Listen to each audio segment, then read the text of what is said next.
আচ্ছা, বলুন তো, এমন কোনো বিপদের কথা কি আমরা জানি যা শরীরের ভেতরে ঘাপটি মেরে বসে থাকে, অথচ বাইরে থেকে বোঝার কোনো উপায় নেই?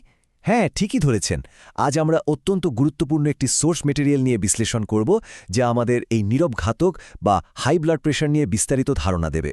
এটি কিভাবে নীরবে আমাদের শরীরে বাসা বাঁধে এবং কিভাবে একে পুরোপুরি বশে আনা যায়, চলুন সেই বিজ্ঞানের গভীরে আজ ডুব দেয়া যাক।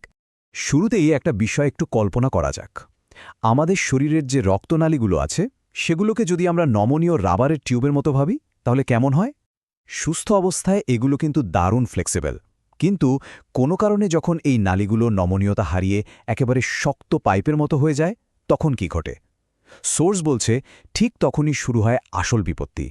রক্ত চলাচলে মারাত্মক বাধা তৈরি হয়, আর এভাবেই জন্ম নেয় উচ্চ রক্তচাপ।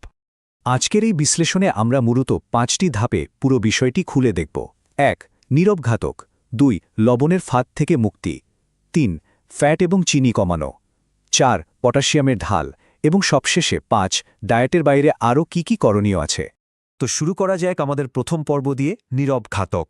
এখানে আমরা উচ্চ রক্তচাপের পেছনের আসল মেকানিজমটা একটু তলিয়ে দেখব।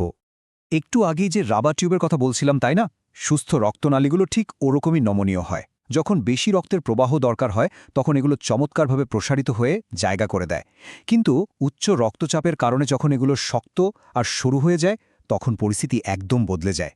এরা আর আগের মতো মানিয়ে নিতে পারে না। ভাবুন তো, একটা সরু প্লাস্টিকের পাইপের ভেতর দিয়ে যদি জোর করে অনেক বেশি পানি পাঠানোর চেষ্টা করা হয়, তাহলে কি হবে? ভেতরের প্রেশার মারাত্মকভাবে বেড়ে যাবে। রক্তনালীর ক্ষেত্রেও ঠিক এমনটাই ঘটে।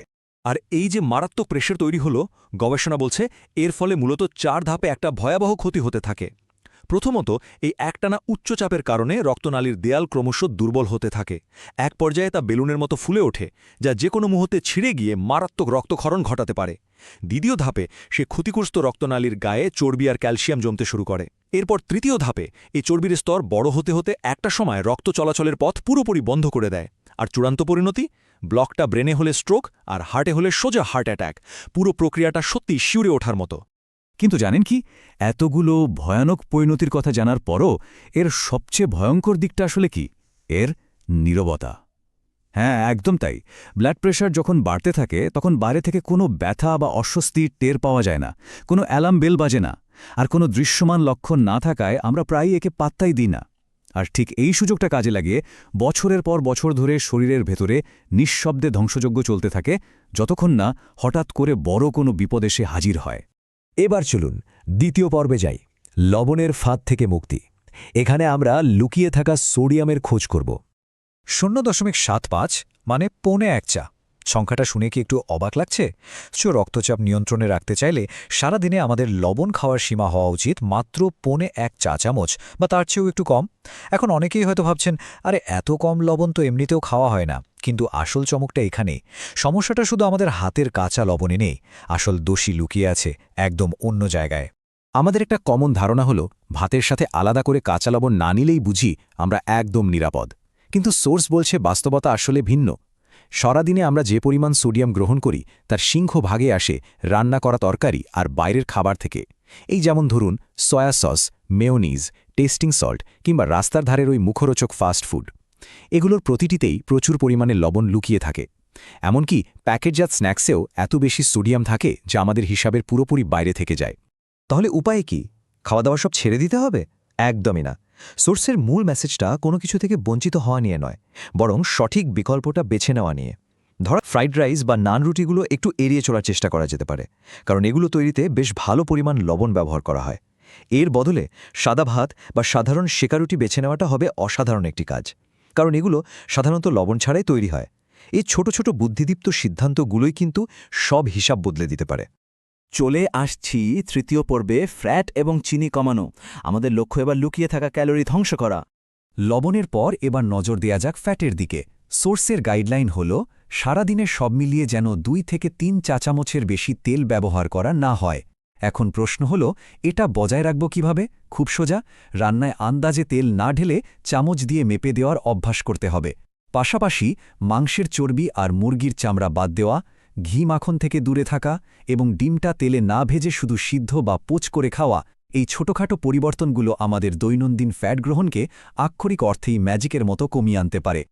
ফ্যাটের চ্যাপ্টার তো শেষ হল, এবার আসি চিনির কথায়। 5 এই সংখ্যাটি এখানে ভীষণ গুরুত্বপূর্ণ, কারণ ব্লাড প্রেশার আর ওজন ঠিক রাখতে চাইলে পুরো এক সপ্তাহে কোনোভাবেই 5 টেবিল চামচের বেশি চিনি খাওয়া যাবে না। এটা একটা অত্যন্ত কঠোর সাপ্তাহিক সীমা, কিন্তু সত্যি করে ভাবুন তো, এই সীমাটা পার হয়ে যাওয়াটা কি আসলেই খুব কঠিন?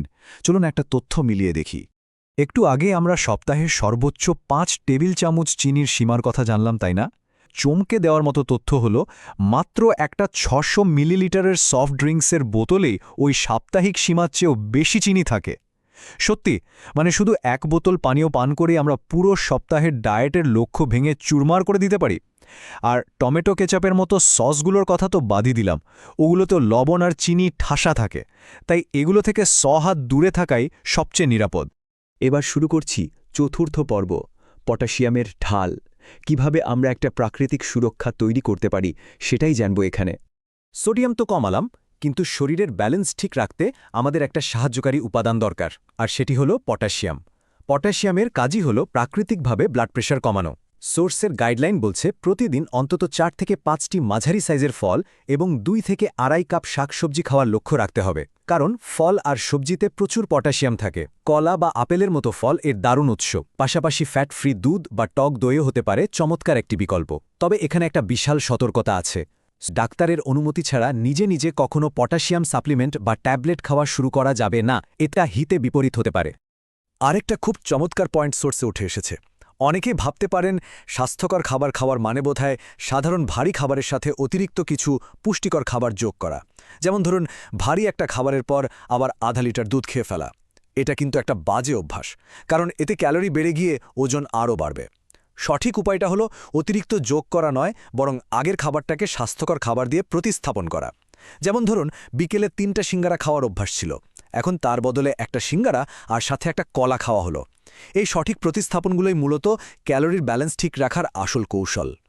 11 এই সংখ্যাটা কিন্তু যে সে সংখ্যা নয়। গবেষণার ডেটা আমাদের একটা অসাধারণ তথ্য দিচ্ছে। এতক্ষণ ধরে আমরা যে নিয়মগুলোর কথা বললাম, লবণ আর ফ্যাট কমানো, পটাশিয়াম বাড়ানো আর সঠিক খাবারের প্রতিস্থাপন, কেউ যদি এই রুটিনটা একদম কঠোরভাবে মেনে চলতে পারেন, তাহলে তার ব্লাড প্রেশার অবিশ্বাস্যভাবে 11 পয়েন্ট পর্যন্ত কমে যেতে পারে। হাই ব্লাড প্রেশারের ক্ষেত্রে 11 পয়েন্ট কমা মানে আক্ষরিক অর্থেই একটা বিশাল অর্জন, যা বড় ধরনের জীবনের ঝুঁকি থেকে আমাদের রক্ষা করতে পারে। এবার আমরা চলে এসেছি আমাদের একদম শেষ পর্বে, ডায়েটের বাইরে। চলুন দেখে নিই জীবনযাপন পদ্ধতি এবং চিকিৎসার বাস্তবতা আসলে কি। এই কথাটি খুব মনোযোগ দিয়ে শোনা প্রয়োজন। ডাক্তারের পরামর্শ ছাড়া নিজে নিজে ওষুধ বন্ধ করবেন না, প্রেশার নরমাল হলেও না। এটি একটি মারাত্মক ভুল। প্রায় দেখা যায় প্রেশার মেপে রিডিং স্বাভাবিক আসলেই অনেকে খুশি হয়ে ওষুধ খাওয়া ছেড়ে দেন। এটা কিন্তু একটা ভয়ঙ্কর সিদ্ধান্ত, কারণ ওষুধ থামিয়ে দিলে ওই নীরব ঘাতক আবার জেগে ওঠে আর যে কোনো মুহূর্তে স্ট্রোক বা হার্ট অ্যাটাকের মতো চরম পরিণতি ডেকে আনতে পারে। তাই ডাক্তারের সবুজ সংকেত ছাড়া কোনোভাবেই চিকিৎসা বন্ধ করা যাবে না। চলুন পুরো হিসাবটা একটু মিলিয়ে দেখি। আমরা দেখলাম একটা কঠোর ডায়েট থেকে আসতে পারে 11 পয়েন্টের পতন। দারুণ, তাই না? এর সাথে যদি সপ্তাহে মাত্র 2.5 ঘন্টার ব্যায়াম যোগ করা হয়, তাহলে প্রেশার কমবে আরও 5 পয়েন্ট। আর যদি অন্তত 1 কেজি অতিরিক্ত ওজন কমানো যায়, সেখান থেকে কমবে আরও 1 পয়েন্ট। একটু ভাবুন তো, এই সবগুলো কাজ যখন একসাথে মিলে যায়, তখন সেটা কার্ডিওভাস্কুলার স্বাস্থ্যের জন্য কতটা শক্তিশালী একটা বর্ম তৈরি করে। ডায়েট আর ওষুধের পাশাপাশি আমাদের দৈনন্দিন জীবনে আরও কিছু পরিবর্তন আনা বাধ্যতামূলক। অতিরিক্ত ওজন কমানো এবং সপ্তাহে অন্তত 5 দিন, দিনে মাত্র 30 মিনিট করে একটু দ্রুত হাঁটার অভ্যাস গড়ে তোলা ভীষণ জরুরি। আর সবচেয়ে সংবেদনশীল পয়েন্ট হল ধূমপান। ধূমপান এবং উচ্চ রক্তচাপ যখন একসাথে জোটে, তখন হার্টের রোগের ঝুঁকি বহুগুণ বেড়ে যায়। তাই সোর্সের চূড়ান্ত নির্দেশিকা হল ধূমপানকে কোনো শর্ত ছাড়াই পুরোপুরিভাবে না বলতে হবে। আমাদের আজকের এই পুরো আলোচনা থেকে একটা ব্যাপার তো একদম পরিষ্কার। উচ্চ রক্তচাপ নামের এই নীরব ঘাতক অপরাজেয় কিছু নয়। প্রতিদিনের খাবারে লুকিয়ে থাকা ওই অতিরিক্ত লবণ আর চিনিকে এড়িয়ে চলা, সঠিক খাবারের বিকল্প বেছে নেওয়া আর জীবনযাপনে ছোট কিছু ইতিবাচক পরিবর্তন আনার মাধ্যমেই এই বড় বিপদ থেকে রেহাই পাওয়া সম্ভব। তাহলে শেষে এসে এই প্রশ্নটা একটু নিজেদের করি। খাদ্যাভ্যাস আর জীবনযাপনের এই ছোট ছোট কিন্তু ভীষণ কার্যকরী পরিবর্তনগুলো যদি আজ থেকেই শুরু করা হয়, তাহলে দীর্ঘমেয়াদে আমাদের হার্টের স্বাস্থ্য কতটা অসাধারণভাবে বদলে যেতে পারে। এই ভাবনার জায়গাটাতেই আজকের বিশ্লেষণ শেষ করছে। ভালো থাকবেন, সুস্থ থাকবেন।